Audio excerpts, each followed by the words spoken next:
আজকে আমি আপনাদেরকে দেখাবো কিভাবে আপনি বায়ারকে রিভিউ দেওয়ার আগে বায়ারের রিভিউটা দেখতে পারেন। বায়ারের রিভিউ দেখে সেই অনুযায়ী আপনার রিভিউটা দিতে পারেন। তো কথা না বাড়িয়ে চলুন ভিডিও শুরু করা যাক।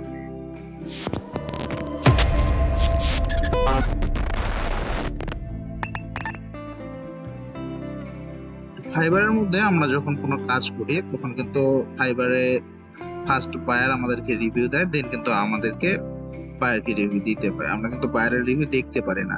তো আমি আজকে আপনাদেরকে দেখাবো কিভাবে আপনি বায়ারের রিভিউটা আগে দেখবেন। তো আগে দেখার জন্য আপনাকে যেটা করতে হবে, আপনাকে জাস্ট ফাইবার অ্যাপটা আপনাকে ডাউনলোড করে নিতে হবে এবং ফাইবার অ্যাপটা ডাউনলোড করে নেওয়ার পরে কিন্তু এখানে দেখেন যে আপনি বায়ারকে রিভিউ দেওয়ার আগে কিন্তু আপনি দেখতে পাচ্ছেন। আমি কিন্তু এখনো সাবমিট করিনি রিভিউটা। আমি এখন চাইলে কিন্তু রিভিউ কমাই দিতে পারবো, বেশি করে দিতে পারবো। আমার ইচ্ছা মতো আমি এখানে কিন্তু রিভিউ আমি লিখতে পারবো, লিখে দেন সেন্ড করে দিতে পারবো। দেখেন আমি কিন্তু বায়ারের রিভিউ আগে দেখে দেন কিন্তু আমি আমার রিভিউটা দিচ্ছি।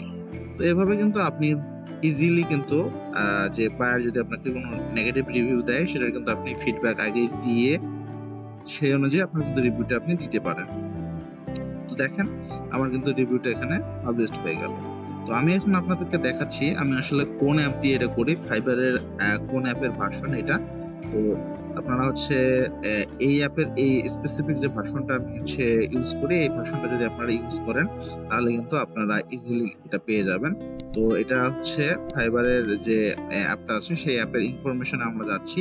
এখানে দেখেন যে 3.3.4.3 এই ভার্সনটা আপনারা অনলাইনে লিখে সার্চ করলে পেয়ে যাবেন, অথবা আমি ডেসক্রিপশনে লিংক দিয়ে দেবো। এটা ডাউনলোড করে নিয়ে আপনারা ইউজ করলে আপনারা কিন্তু ইজিলি বায়ারদের আগেই আপনি কিন্তু রিভিউটা দেখে দিতে পারবেন।